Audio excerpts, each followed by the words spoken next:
নারী নিপীড়ন হত্যাকাণ্ড বন্ধে কার্যকর উদ্যোগ গ্রহণ, আজিয়া সহ সকল হত্যা, ধর্ষণ, নিপীড়নের বিচার এবং আইন শৃঙ্খলা পরিস্থিতির নিয়ন্ত্রণে ব্যর্থ স্বরাষ্ট্র উপদেষ্টার অপসারণের দাবিতে আজ আমরা কেন্দ্রীয় শহীদ মিনার থেকে গণমিছিল অনুষ্ঠিত করছি।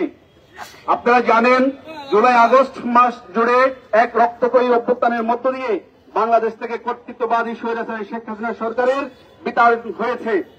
বৈষম্যহীন সমাজের আকাঙ্ক্ষায় লাখো মানুষ এই গণ আন্দোলনে সামিল হয়েছিল। মানুষ আশা করেছিল হাসিনার পতনের মধ্য দিয়ে মানুষ একটা নিরাপদ সমাজ পাবে স্বস্তির জীবন। কিন্তু গত 5 আগস্ট স্বৈরাচার হাসিনার পতনের পর দেশে শান্তি শৃঙ্খলা প্রতিষ্ঠা হওয়ার প্রত্যাশা থাকলেও বারবার আমাদের আশাভঙ্গ ঘটছে। সারা দেশে আইন শৃঙ্খলা পরিস্থিতির চরম অবনতি ঘটেছে। অভ্যুত্থানের পরপরই বিভিন্ন মসজিদ, মন্দির, মাজারে হামলা চালিয়ে ভাঙচুর করা হয়েছে। মব সন্ত্রাসের নামে মানুষকে পিটিয়ে হত্যা, পাওয়া টাকার দাবি আন্দোলনরত শ্রমিকদের হত্যা, রাজনৈতিক কর্মীদের হত্যা, চট্টগ্রাম কোর্ট প্রাঙ্গণে আইনজীবী হত্যা সহ কোন অপরাধের বিচার অন্তর্বর্তীকালীন সরকার করতে সমর্থ হয় নাই। সরকারের ব্যর্থতা এবং বিচারহীনতার দীর্ঘ ইতিহাস অপরাধীদের অপরাধ সংগঠিত করতে উৎসাহ জুগিয়েছে। সারা দেশে অব্যাহত ধর্ষণ, নারী নিপীড়ন, হত্যাকাণ্ড বন্ধে সরকার কার্যকর কোন উদ্যোগ গ্রহণ করেনি। উল্টো স্বরাষ্ট্র উপদেষ্টা জাহাঙ্গীর আলম চৌধুরী নানা নিপীড়নকারী মব সন্ত্রাসীদের পরোক্ষ সমর্থন অপরাধীদের মনোবল দৃঢ় করেছে। পতিত স্বৈরাচার আওয়ামী লীগের আমলে নানা গুম, খুন, ধর্ষণের বিচার করার সুযোগ এই অন্তর্বর্তীকালীন সরকারের ছিল এবং এখনো আছে। সাগর রুনি হত্যাকাণ্ড, তনু হত্যাকাণ্ড, আফসানা হত্যাকাণ্ড, নুসরাত হত্যাকাণ্ড, মুনিয়া হত্যাকাণ্ড, আওয়ামী লীগের নেতা কর্মীদের দ্বারা নোয়াখালীতে ধর্ষণ, হিন্দু আদিবাসীদের সম্প্রদায়ের ঘরবাড়িতে হামলা, লুটপাট, শ্রমিক হত্যার বিচার না করে এই সরকার স্বৈরাচার শেখ হাসিনা সরকারের দীর্ঘ বিচারহীনতাকেই এগিয়ে নিয়ে যাচ্ছে। সরকার অভ্যুত্থানের 7 মাস পার হলেও জুলাই আগস্ট হত্যাকাণ্ডের বিচার প্রক্রিয়া শুরু করতে ব্যর্থ হয়েছে। আহতদের সুচিকিৎসা এবং শহীদ পরিবারকে পুনর্বাসনের ব্যবস্থা নিয়েও বিতর্ক সৃষ্টি হয়েছে। মুখে অভ্যুত্থানের চেতনার কথা বললেও কার্যত তার কোন ফলাফল দেশবাসী দেখতে পাচ্ছে না। বরং দ্রব্যমূল্য, আইন শৃঙ্খলা পরিস্থিতি, মব সন্ত্রাস ইত্যাদি বিভিন্ন ক্ষেত্রে সরকারের চূড়ান্ত ব্যর্থতার প্রতীয়মান হয়েছে। বন্ধুগণ, আছিয়ার মৃত্যুতে সারা দেশ শোকাহত, কিন্তু আছিয়ার মতো ঘটনা বাংলাদেশে প্রতিনিয়ত ঘটে চলেছে।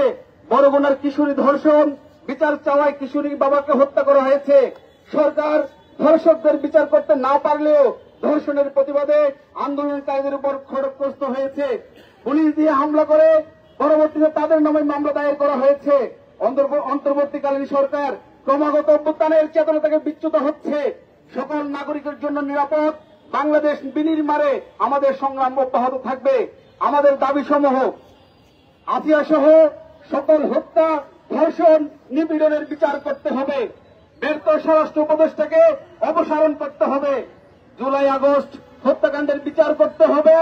মন্দির, মসজিদ, মাজারে হামলাকারী মব সন্ত্রাসীদের বিচার করতে হবে। চট্টগ্রাম কোর্ট প্রাঙ্গণে আইনজীবী সাইফুল ইসলাম আলিফ যৌথ বাহিনী দ্বারা শ্রমিক হত্যার বিচার করতে হবে। সাগর রুনি, তনু, আফসানা, মুনিয়া সহ পতিত স্বৈরাচার আওয়ামী লীগ আমলে সংঘটিত হত্যার বিচার করতে হবে। হিন্দু আদিবাসী সম্প্রদায়ের ঘরবাড়িতে হামলা, লুটপাটের বিচার করতে হবে। আমাদের এই ঘোষণাপত্র এখানে 7 দফা রয়েছে। আমরা এই 7 দফা আমাদের আজকে এই গণমিছিল থেকে আমরা দাবি করছি।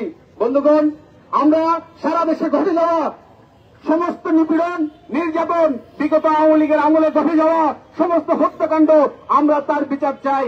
আমরা আজকে আসিয়া ধর্ষণ হয়েছে, তাকে আজকে মৃত্যুর কোন ঢলে পড়তে হয়েছে, কিন্তু আমরা দেখেছি দীর্ঘসূত্রিতা যে বিচারহীনতার সংস্কৃতি এদেশে যে বারংবার ফিরে এসেছে, এই বিচারহীনতার সংস্কৃতি থেকে ফিরে এসেছে। সমস্ত খুন, ধর্ষণ, নিপীড়ন, নির্যাতনের বিচার এই বাংলাদেশে করতে হবে। সকলকে ধন্যবাদ। সংগ্রামী সমাবেশ এই পর্যায়ে সংহতি জানিয়ে বক্তব্য রাখবেন চারণ সাংস্কৃতিক কেন্দ্রের সাধারণ সম্পাদক জাকির হোসেন। আজকের এই গণমিছিলের সংগ্রামী সভাপতি, উপস্থিত সংগ্রামী সমাবেশ এবং সাংবাদিক বন্ধুগণ, আমরা চারণ সাংস্কৃতিক কেন্দ্রের পক্ষ থেকে আজকের এই সমাবেশের সাথে সংহতি প্রকাশ করছি।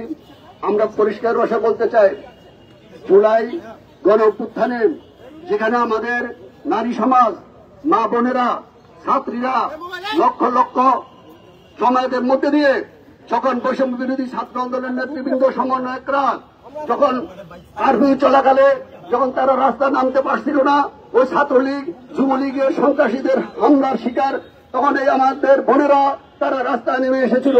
বন্ধুরা, আপনারা লক্ষ্য করেছেন, এই বোনেরা যদি রাস্তায় না নামতো তাহলে এই গণ অভ্যুত্থান সফল হতো কিনা সন্দেহ ছিল। অথচ আমরা গণ অভ্যুত্থান পরবর্তীকালে লক্ষ্য করলাম, একটি বিশেষ মহল, একটি সাম্প্রদায়িক মহল, একটি মৌলবাদী গোষ্ঠী এই আমাদের মা বোনদেরকে আজকে তাদের পোশাক দিয়ে তাদেরকে কটূক্তি করছে এবং তাদেরকে গৃহবন্দী করতে চায়। সংগ্রামী বন্ধুরা, যখন গণ অভ্যুত্থান চলে তখন পোশাকের প্রশ্ন ছিল না, গণ অভ্যুত্থান পরবর্তীকালে এখন পোশাকের প্রশ্ন কেন হচ্ছে? যারা আজকে কথায় পোশাক দিয়ে দর্শনকে উৎসাহিত দিচ্ছে তাদের বিরুদ্ধে আজকের জনগণকে প্রতিরোধ গড়ে তুলতে হবে। আমরা পরিষ্কার ভাষা বলতে চাই, আমাদের এই সংগ্রাম চলবে এবং আগামী দিনে আমরা আরো দুর্বার আন্দোলন গড়ে তুলব দর্শন এবং বিচারহীনতার বিরুদ্ধে, খুন সন্ত্রাসের বিরুদ্ধে, জুলাই হত্যাকাণ্ডের বিচারের দাবিতে এবং আমি ফাঁসিবাদের যে পুনর্বাসন, সেই পুনর্বাসনকে আমরা প্রতিহত করব। এই কথা বলে আমি আমার সংক্ষিপ্ত বক্তব্য শেষ করছি। সবাইকে ধন্যবাদ। সংগ্রামী সমাবেশ এই পর্যায়ে বক্তব্য রাখবেন বাংলাদেশ প্রতীচী শিল্পী গোষ্ঠী কেন্দ্রীয় সংসদের সংগ্রামী সাধারণ সম্পাদক অমিত রঞ্জন দে।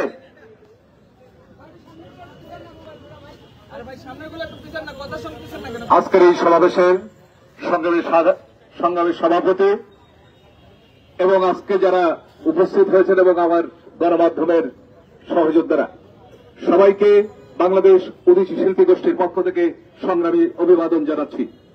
বন্ধুরা, ইতিমধ্যে আপনারা জেনেছেন আমাদের দাবিনামার মধ্য দিয়ে সেখানে আমরা যে কথাগুলো বলেছি সেই কথাগুলোর সাথে আমরা সহমত প্রকাশ করছি।